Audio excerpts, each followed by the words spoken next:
Hi everyone, welcome back to Crochet Rocks. Tracy here, and I just realised I didn't do the yarn because I was a bit distracted.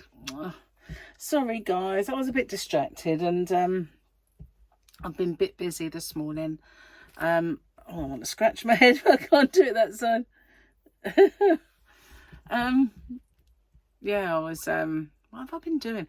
I had a meeting with Chris, my tech guy, online, and we did some stuff on the checkout of the shop because there was new upgrades to it all, and so there are new cards and new ways of paying, like Apple Pay and Google Pay and all stuff like that have come up. So we had to kind of go through the settings of everything to bring things in. Now there are other ways of paying, like Alipay, which I believe once upon a time, I can remember Krista from the Secret Yarnery said something like, oh, I can't buy from your shop because you don't take Alipay or something like that. And I'm not sure if that just is something specific to South Africa or whatever, but if I could, if I knew what these things were, I could actually add them and stuff. But anyway, we went through adding the ones that we could and the ones that we knew about and everything. So there are a few more options there now. So I did that. I've done loads of washing and hanging it to dry and all that stuff. I've done other stuff, but I can't remember what it was. Well, yeah, I got left loads of washing up this morning. So I did that, and yeah, so I've been busy. But my arm is still killing, of course. It's not as bad as it was, but then I think I hurt it more when I overdid it, and now it's gone back down to the level that it was before I overdid it. But it still pains me, obviously, and makes things a little difficult. Very much so. So what else have I got to tell you? Nothing really. Nothing at all. Nothing's happened. I've got a drink. Cheers, guys. I watched an interesting video this morning while I was doing some work online, waiting for Chris. And it was someone I hadn't seen before, but they'd popped up on my feed, and it was about teeth. About teethes and about how we get staining. And we treat the staining, and some people go and do bleaching, you know, when they smile. Bear with me a sec, guys. Well, I forgot to use the other arm, didn't I? Oh. So that was Gary anyway, and basically his brother's asked us round for dinner tomorrow. And last time we went out, he kind of got a bit exasperated by me. Well, not by me, but by my diet. And so when he asked us to go for dinner and said he was going to do a roast, I'm probably like, there might be loads of things I can't have, and you already had a downer on my diet, so I don't really feel like going if it make it worse. So he said, no, I don't mind doing all the things that I know she can have. So Gary was just checking and telling me that he'd said to him I could have certain, like cabbage, Brussels sprouts, and he reeled off a few things. I went, well, don't forget I can have cauliflower and broccoli. So, you know, he's gonna get in touch with him and tell him that, because otherwise I was gonna say to Gary that you go and I'll just, because I've got loads of chicken now, I'll just cook the chicken. So that's what I was gonna say, but it looks like we're both gonna go anyway.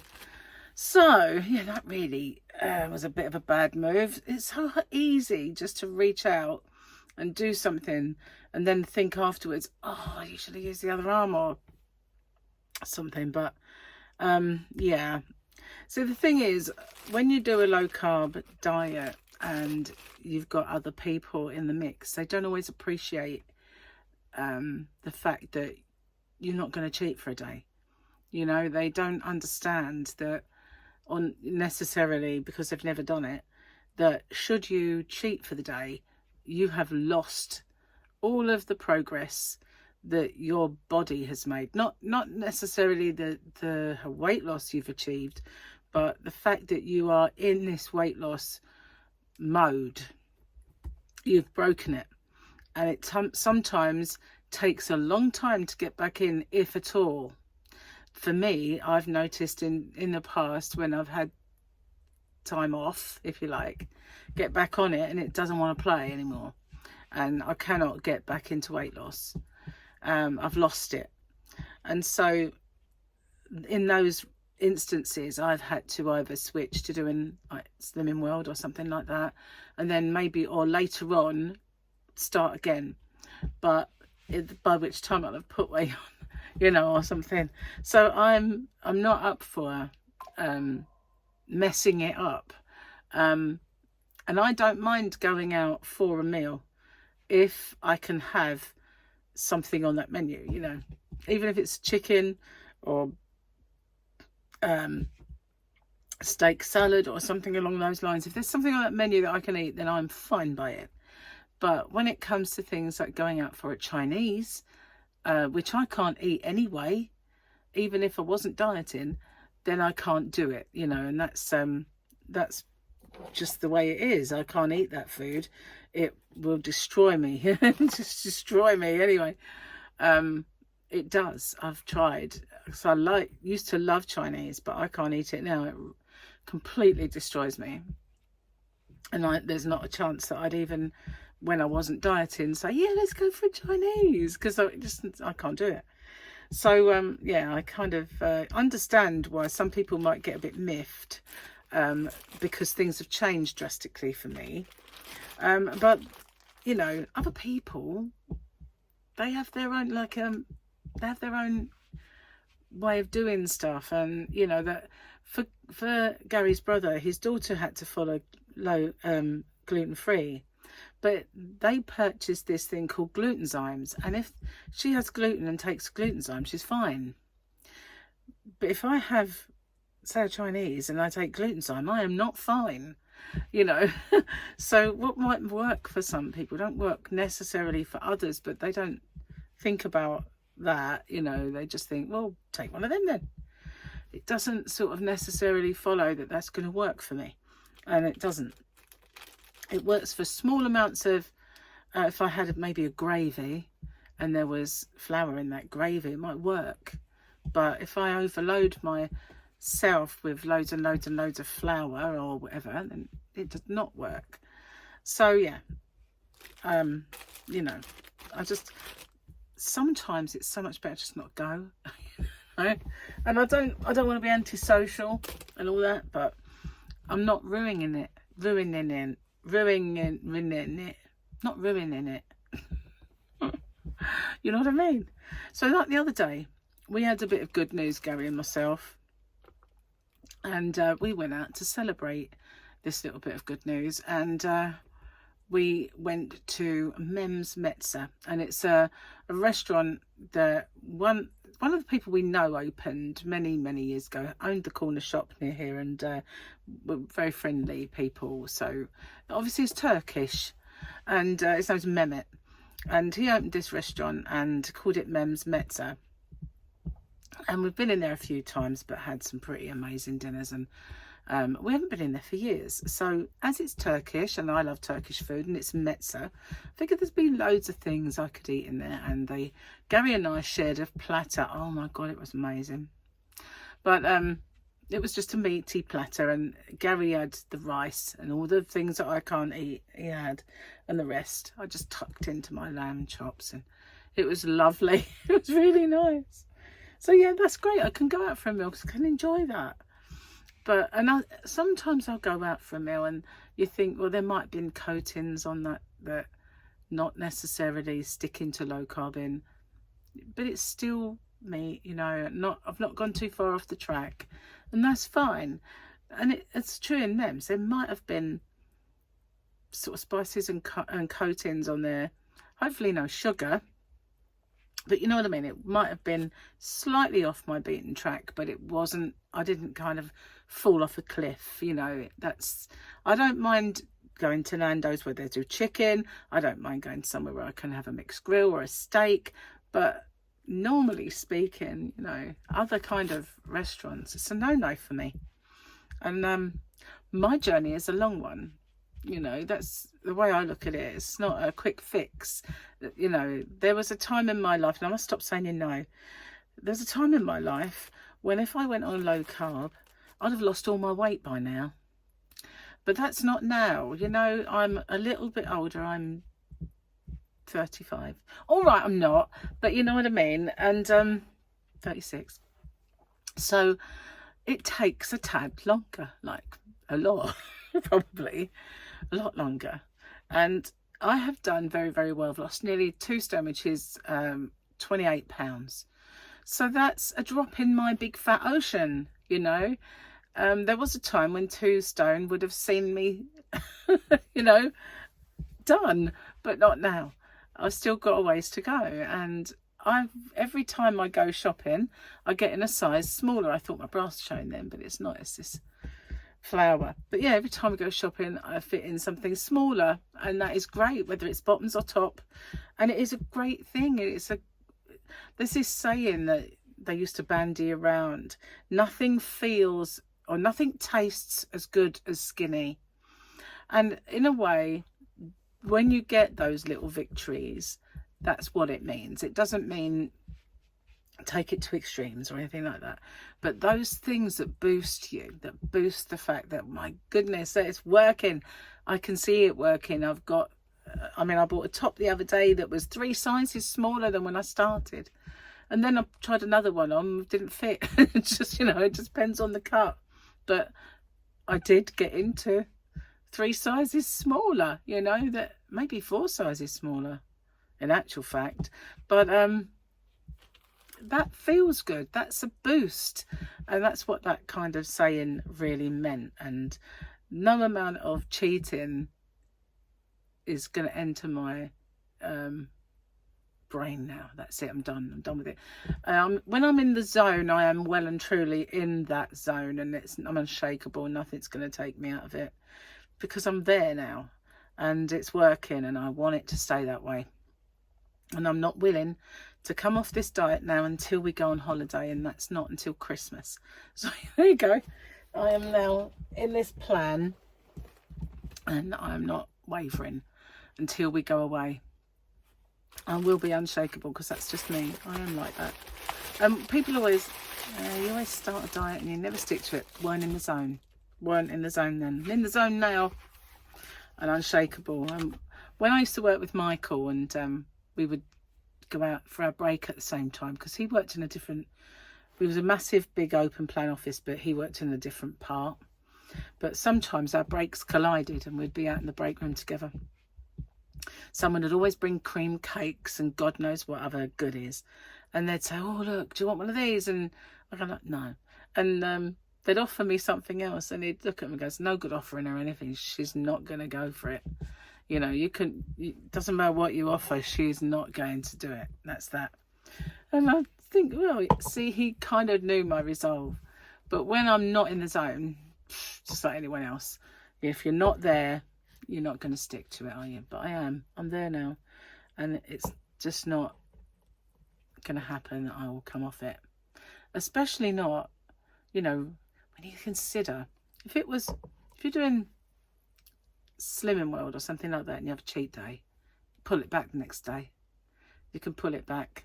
It might take a couple of days to get it out of your system, or, you know, you might jump straight back in. But you can do that, because it's easy to do a cheat day. But there's no such thing on low carb as a cheat day. Cheat days kill it. It's done. And you know, I used to have carb blockers years ago. I used to think, well, I'm going to a wedding, I'll have my carb blockers that day, get straight back on it the next day, and it worked. But whether it was psychological or what, whether those carb blockers work, I don't really know. I think they do. They block a certain amount. But I looked for them today, and I couldn't find them anymore. They used to sell them in Holland and Barrett, but they don't anymore. So I'm wondering if, you know, there's more of a regulation on it now, or if you just have to go sort of online to buy them. But I'm sorry about this noise. It's my floor. Yeah, it keeps... It's my leg. It's my wooden leg. That's what it is. Anyway, enough banging on about diets. I've got one joke left, guys. So we've got a lovely picture for the weekend. We'll have another look at it because it is, yeah, oh, he's so cute. He's so cute. Cute. Ah, used the wrong arm again. Armageddon. That's what it is. Armageddon. Now, there might be the odd joke in here that I haven't found. This is my last one. That'd be good. That's all I can say. Gary's joke of the day. Why does Bambi's friend Thumper make noise during sex? Sorry. Why did Bambi's friend Thumper not make noise during sex? Because he has cotton balls. Oh my word. Have a word with yourself. Yes. Cotton balls. I'm just checking to see if they're all ticked. It's not looking good here, you know. It's not looking good. That one got a tick? Yep. I think they all have. I think we're done for, but you know, I do. I think we're done for. I mean, there was a time when I turned over a page because I thought they were all too similar and some of them were a bit rude. So you never know, I might come across a page. So, yeah, all done in the shop and everything's fine. Everything is tickety there. We've got, I think Gary's daughter is popping over a bit later with Sophia. Just Sophia, because the other two are at their dad's. And, but she's only coming over in the evening because Gary has to give her something.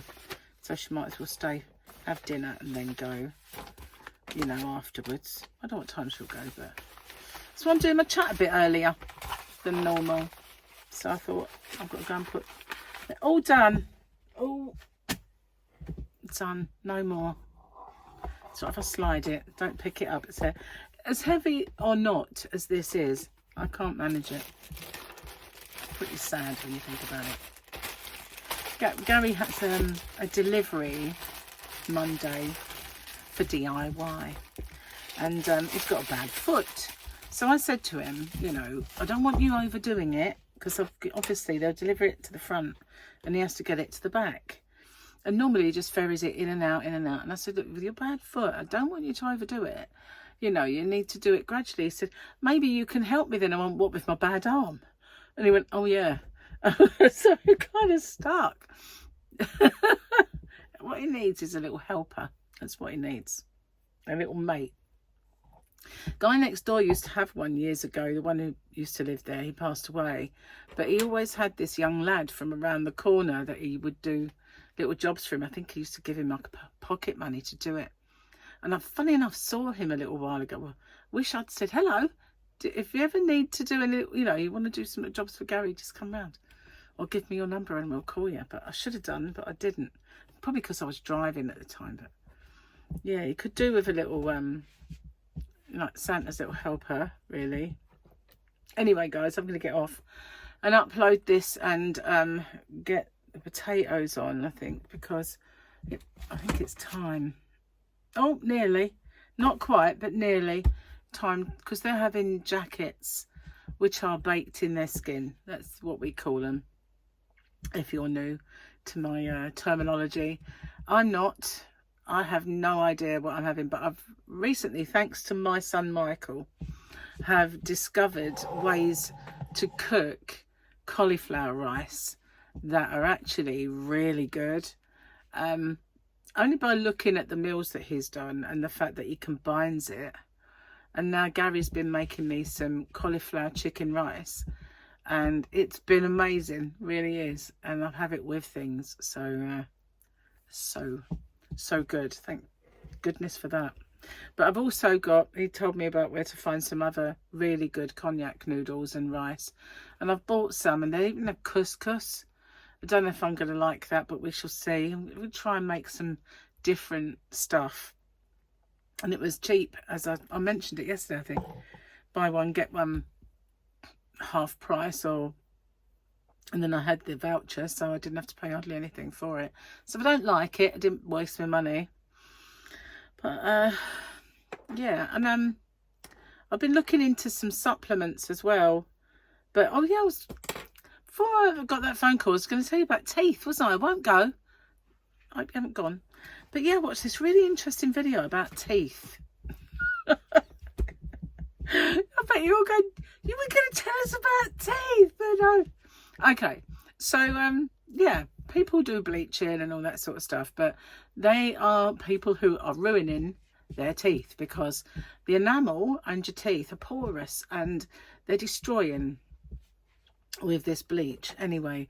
But now I have this problem where I used to get luminous white teeth just by brushing them, but I can't anymore.